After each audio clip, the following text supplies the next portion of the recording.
الحمد للہ رب العالمین والصلاة والسلام علی اشرف الانبیاء والمرسلین نبینا محمد وعلی آلہ واصحابہ اجمعین، اما بعد۔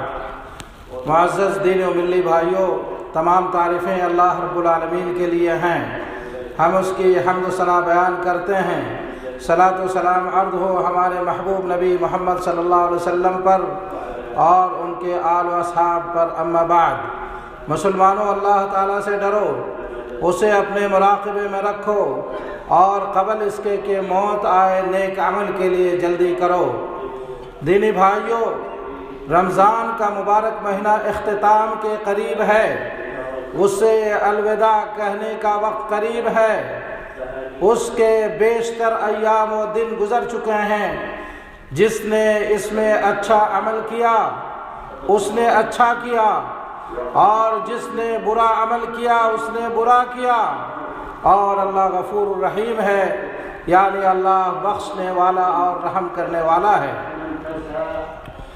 میرے بھائیوں، جو اس مہینے کو نیکی و احسان کے ساتھ ختم کرنا چاہتا ہے، اسے چاہیے کہ بکثرت دعا و استغفار کے ساتھ ماہ رمضان کا اختتام کرے، اس لیے کہ عبادات کے اختتام پر غلطی، لغزش یا کوتاہی سرزد ہونے کی وجہ سے استغفار کرنا مشروع ہے، اور بندہ اپنے عمل کی عدم قبولیت سے ڈرتا ہے، اس لیے اپنے رب سے دعا استغفار کرنے میں جلدی کرتا ہے، جیسا کہ سورہ مومنون آیت نمبر 60 میں ارشاد باری تعالیٰ ہے، اور جو لوگ دیتے ہیں، جو کچھ دیتے ہیں، اس حال میں کہ ان کے دل کپکپاتے ہیں کہ وہ اپنے رب کی طرف لوٹنے والے ہیں، یہی ہیں جو جلدی جلدی بھلائیاں حاصل کر رہے ہیں، اور یہی ہیں جو ان کی طرف دوڑ جانے والے ہیں۔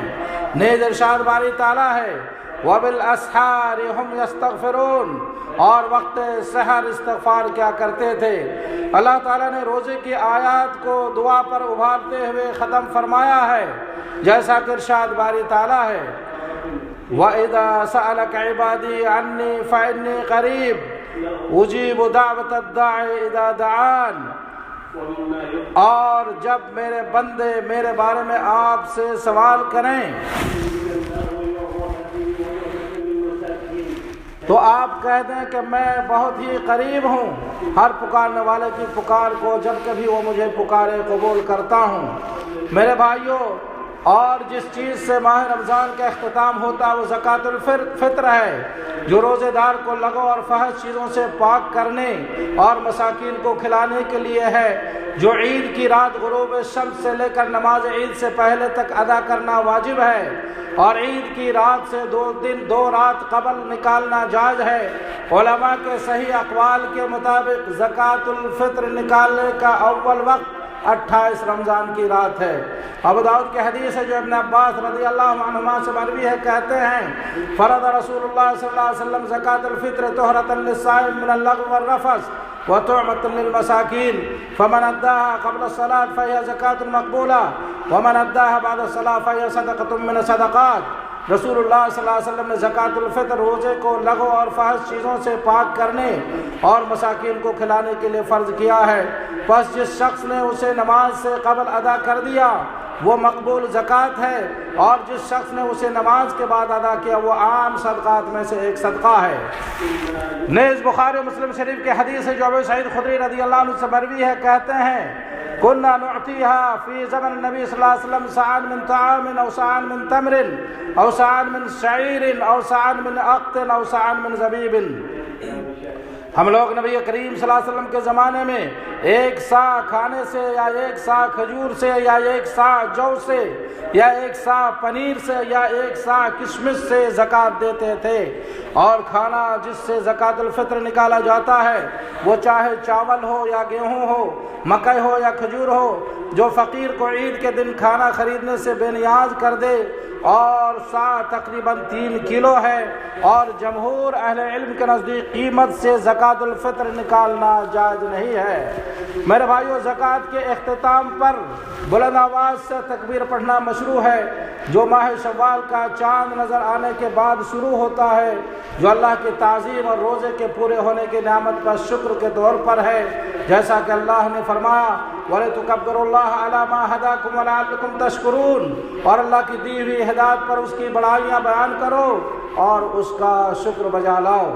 اور ماہ رمضان کا اختتام جس عمل سے مسلمان کرتا ہے وہ نماز عید ہے، بس ہر بڑے چھوٹے مرد عورت مسلمان کو نماز عید میں شرکت کرنا چاہیے، اس لیے کہ یہ اسلام کے ظاہری شعائر میں سے ہے۔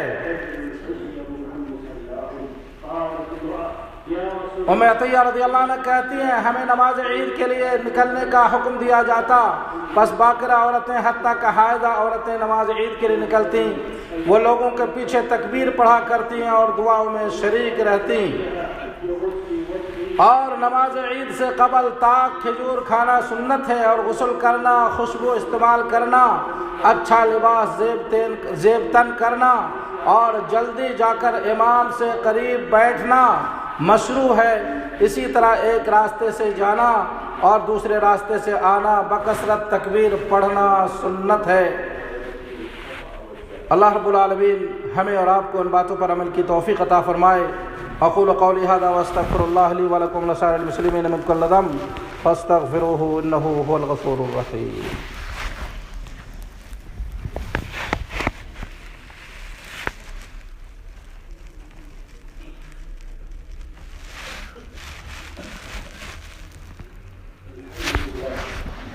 الحمد للہ وکفی وسلام علی عبادہ الذین اصطفی، اما بعد۔ معزز دینی بھائیوں، ماہ رمضان کا بڑی تیزی کے ساتھ گزر جانے سے عبرت لیں، نصیحت لیں۔ کل ہم نے اس کا استقبال کیا اور آج ہم اسے الوداع کہہ رہے ہیں۔ اسی طرح ہم میں سے ہر ایک کی زندگی ہے، کل ہم بچے تھے اور آج وہ کل ہم بوڑھے ہیں، پھر دنیا کو خیر باد کہنا ہے، اس کے بعد بدلہ و حساب ہے اور جزا و سزا ہے۔ اس لیے کوئی شخص اپنی طاقت و قوت، صحت و مال اور جاہ و منصب پر نہ اترائے، اس پر گھمنڈ و تکبر نہ کرے، اس حقیقت سے عبرت و نصیحت لے۔ اس حقیقت سے عبرت نہ لینا اور غفلت برتنا گمراہی و ناکامی کا سبب ہے۔ ارشاد باری تعالیٰ ہے الذی خلق الموت والحیاۃ لیبلوکم ایکم احسن عملا وہو العزیز الغفور، وہی ہے جس نے موت اور زندگی کو پیدا کیا تاکہ تمہیں آزمائے کہ تم میں سے کون اچھا عمل کرنے والا ہے اور وہ غالب بخشنے والا ہے۔ نیز ارشاد باری تعالیٰ ہے افحسبتم انما خلقناکم عبثا وانکم الینا لا ترجعون، کیا تم یہ گمان کرتے ہو کہ ہم نے تمہیں بے فائدہ پیدا کیا ہے اور تم ہماری طرف لوٹائے نہیں جاؤ گے؟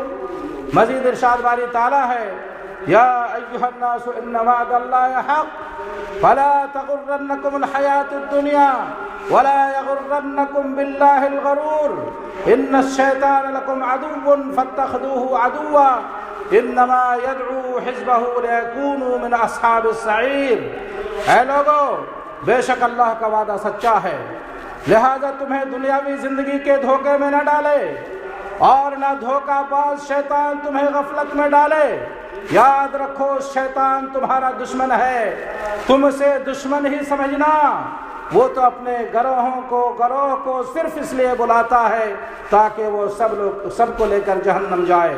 بس میرے بھائیو، اللہ سے ڈرو اور ہر نفس کو اس بات کی طرف دیکھنا چاہیے کہ اس نے کل کے لیے کیا پیش کیا ہے، اس لیے کہ جو آنے والا ہے وہ قریب ہے اور ہلاک و تباہی سے بچنے کا کوئی راستہ نہیں ہے سوائے ایمان اور عمل صالح کے۔ جو اپنے نفس کو دھوکہ دیتا ہے اور اللہ کے حکم سے روگردانی کرتا ہے وہ بیوقوف ہے اور ناکام و نامراد ہے۔ اللہ رب العالمین ہم سب کے ایمان کو مضبوط فرمائے اور ہمیں عمل صالحہ کی توفیق عطا فرمائے۔ دوستو، آئیے اب ہم اپنے محبوب نبی محمد صلی اللہ علیہ وسلم پر درود و سلام پیش کریں۔ اللہم صلی وسلم علی نبینا محمد وعلی آلہ واصحابہ اجمعین۔ کہ اللہ تو اپنے محبوب نبی محمد صلی اللہ علیہ وسلم پر درود و سلام نازل فرما، ان پر، ان کے آل و اصحاب پر اپنی رحمتیں نازل فرما۔ یا اللہ ہمیں اپنے نبی کی محبت نصیب فرما، ظاہر و باطنی طور پر ان کی سنت پر عمل کرنے کی توفیق عطا فرما۔ یا اللہ ہمیں ہدایت، تقوی، عفت و پاک دامنی نصیب فرما۔ یا اللہ ہے دلوں کے پھیرنے والے تو ہمیں، یا اللہ ہے دلوں کے پھیرنے والے تو ہمارے دلوں کو اپنی اطاعت و بندگی پر لگا۔ یا اللہ تو ہمیں دین میں ثابت قدمی نصیب فرما، ہمارے ایمان و عقیدے کی حفاظت فرما۔ یا اللہ ہمیں قلب سلیم و سچی زبان عطا فرما۔ یا اللہ تو ہمیں اپنا ذکر و شکر اور حسن عبادت کی توفیق عطا فرما۔ یا اللہ اسلام اور مسلمانوں کو غلبہ و کامیابی عطا فرما، شرک اور مشرکین کو ذلیل و رسوا فرما، دین کے دشمنوں کو تباہ و برباد فرما، مومنوں کو نصرت و کامیابی عطا فرما۔ یا اللہ ہمیں امن و سکون کی زندگی نصیب فرما، ظاہر و باطنی فتنوں سے ہمیں مامون و محفوظ فرما۔ یا اللہ ہمیں اس ماہ رمضان میں زیادہ زیادہ عمل صالحہ کرنے کی توفیق عطا فرما۔ یا اللہ ہمیں شب قدر کی راتوں کی قدر دانی نصیب فرما۔ یا اللہ ہم سب کے ایمان اور یا اللہ ہم سب کے ایمان اور دین کی حفاظت فرما اور ہمیں امن سکون کی زندگی نصیب فرما۔ یا اللہ ہمارے ولی امر کی اصلاح فرما۔ یا اللہ تو ہمارے امام اور ان کے ولی عہد کو اور تمام مسلم حکمرانوں کو ہر خیر و بھلائی کی توفیق عطا فرما اور انہیں ہر شر سے مامون و محفوظ فرما۔ یا اللہ جو ہمارے ساتھ، اسلام اور مسلمانوں کے ساتھ اور مسلم حکمرانوں کے ساتھ برا چاہے تو اس کو اپنے آپ میں مشغول فرما اور اس کے مکر و فریب کو انہیں پر لوٹا۔ یا اللہ ہمارے ملک کی حفاظت کرنے والے فوجوں کی مدد فرما۔ یا اللہ جو بیمار ہیں ان کو شفا عطا فرما، جو بھوکے ہیں ان کو رزق عطا فرما، جو ننگے ہیں ان کو ستر و لباس عطا فرما۔